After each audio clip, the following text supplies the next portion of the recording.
Guys, today I want to talk about something very personal to me. Uh, Very different energy on this video than I will have on my streams, as you might be able to already tell. My streams are usually really upbeat and happy and super positive and stuff. And generally, I am I'm a pretty positive person. But lately, I've been wanting to talk about my mental health struggles, and my primary mental health struggle being my schizophrenia, specifically my schizoaffective uh, depressive schizoaffective disorder. Um, I guess I'll start this out by last year I learned about cotard syndrome, and it finally provided a name to a face. Well, metaphorically, a name to a face because I had been struggling since I was like a young teenager, um, with the thoughts, I can't die, but I'm already dead, persisting in my mind. My body feels empty, like literally empty, and that causes me a lot of distress. And it just makes me antsy and uncomfortable, and it just feels bad and wrong, and something is just wrong physically with me.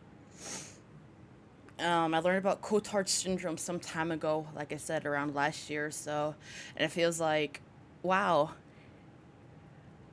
this is a documented thing that I've been feeling for like the past 10 years since I was a young teenager, and it just provides a little bit of comfort. I still have the feelings, even knowing that this is a documented phenomenon or a syndrome or whatever. Um, they're still there, and the past few days they've been really bad and just, you know, not good. I don't know how to get them to stop. I was in therapy for 8 or so years from the time I was like 12 years old until I was 20. I'm 25 now. Basically, the only thing that can stop the empty feelings is to see my insights and verify that they're there. And the only thing that can stop my feelings that I can't die is for me to die. I want to die, but I'm scared to die, but I can't die, but I'm already dead, so what am I supposed to do, you know? Basically, the only thing I can do is to take my meds and draw out my feelings, my feelings I've been struggling with since childhood. I was diagnosed as schizoaffective whenever I was 14 or so at a mental hospital. But I suspect uh, I had childhood onset schizophrenia because I have I used to see shadow people, and I had the persistent thought that the world is a simulation, that it's a video game, or I'm in a coma because life was hard. Life was really hard for me as a child, and the only thing that would make sense for why my life was so hard was that it wasn't real, that this was a simulation and scientists are experimenting on me. Those thoughts have persisted from when I was in the single digits of age until now when I'm in my 20s. It's um I've come to term with those thoughts. They simply are. They're there. There's nothing to do about them. Therapy didn't really help me with them. Medicine doesn't help me with them. Medicine only seems to stop my hallucinations. Well, even then, some stuff leaks through, leaks through the cracks. Um, just kind of blows. It just kind of sucks. But I make do. I accept and I cope the best I can, which is by drawing. By drawing. I like drawing. Drawing makes me happy. It helps me work out my feelings a little bit. And to put, how do I word this? It helps me put a face to what my feelings are, and it helps me a lot by drawing. It makes me happy. If you follow my Twitter, you'll see that my drawings tend to be pretty dark in nature. It's it's just sort of a way to help me work out, hey, something's not right in my mind and my body, so I'm gonna draw it out. Um, but learning about cotards was really, it was just like, wow, I'm not crazy. That's a real thing. Well, I guess I am crazy, but at least at least it's a documented thing that I'm going through, you know? I don't understand much about my schizophrenia. They kind of just diagnosed me and never really explained it to me. None of my therapists has really explained it to me. How I understand schizoaffective is different than schizophrenia, even though they're basically the same thing. Is that schizoaffective depressive, the one I have, um, it's schizophrenia, but also with depression. And that's how I understand it, but I don't really know. Nobody's been. I try to look into it, but I don't really understand it. Nobody's really explained it to me in words I can understand.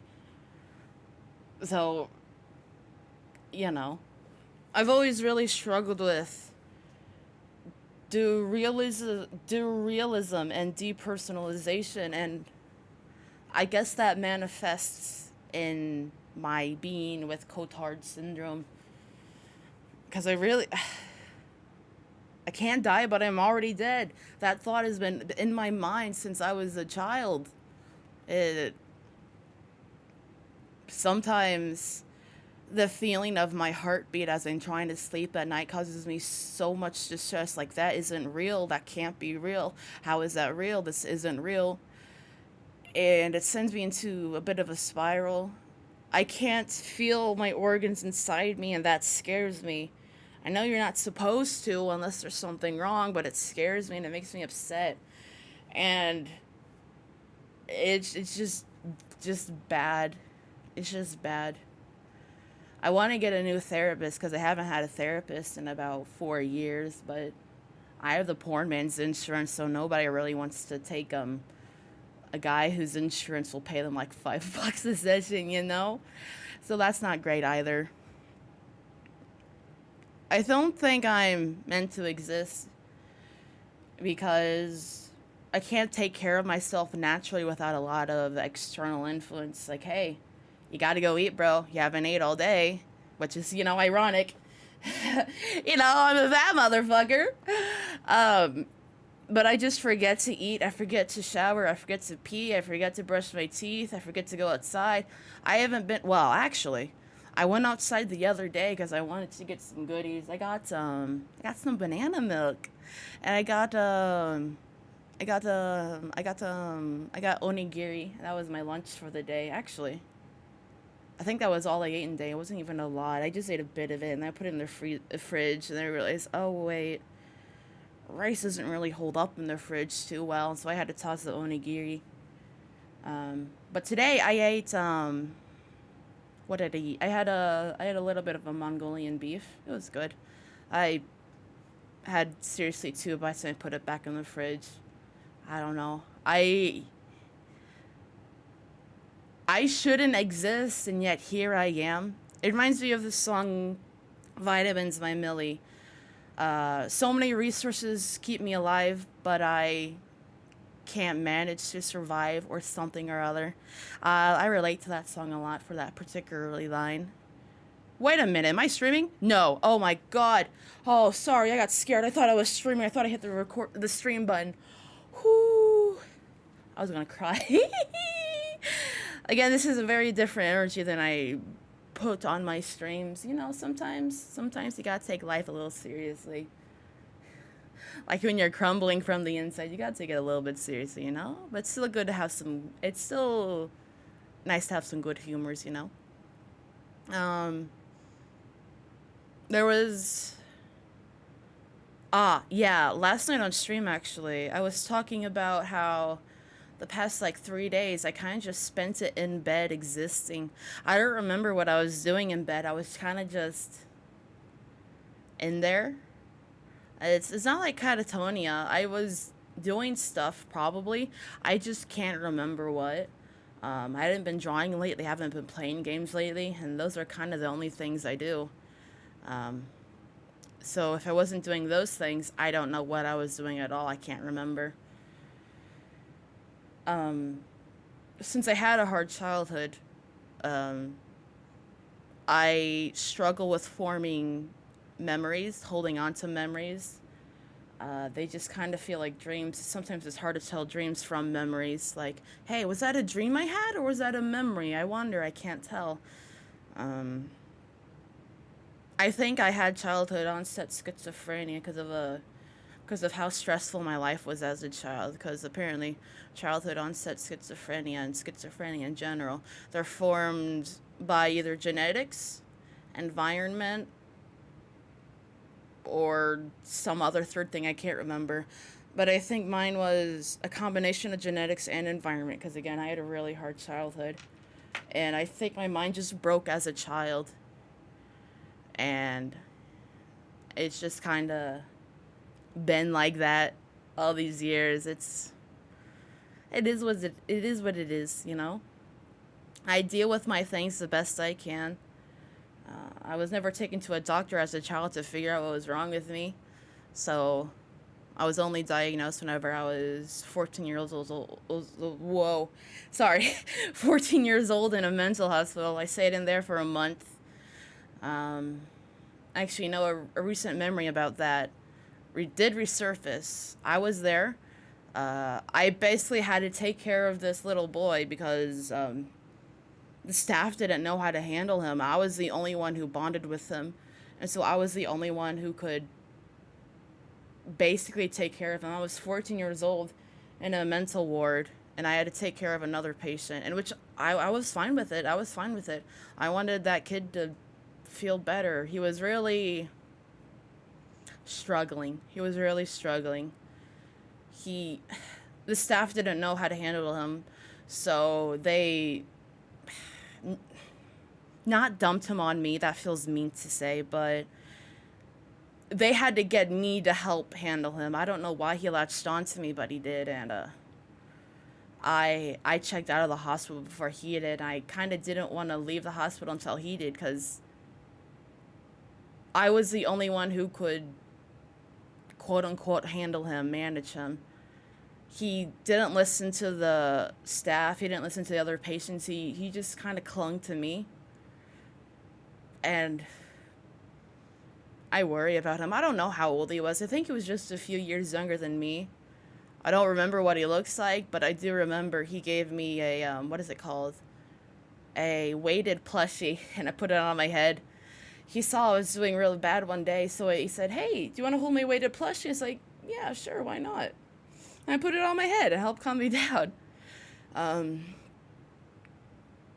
yeah. So I was in the hospital for a month.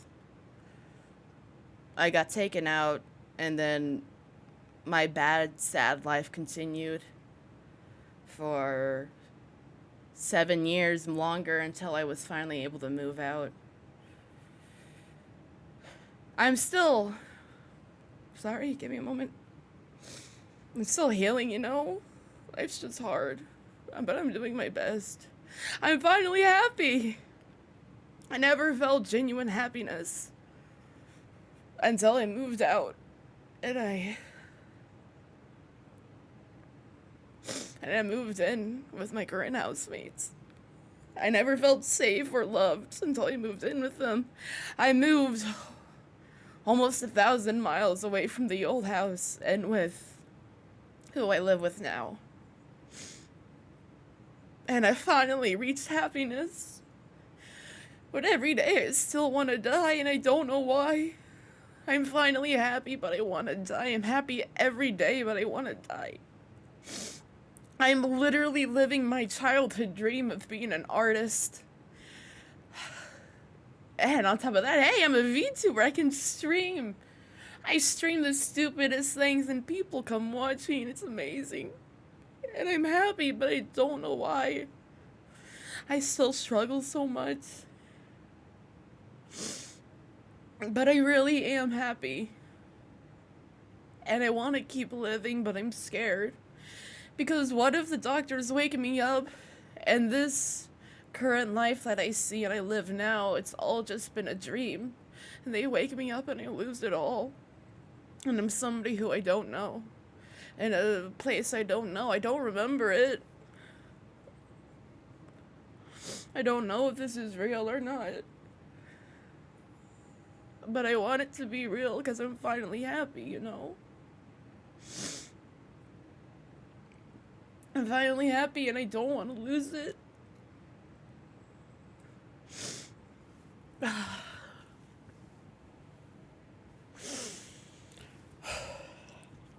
Sorry.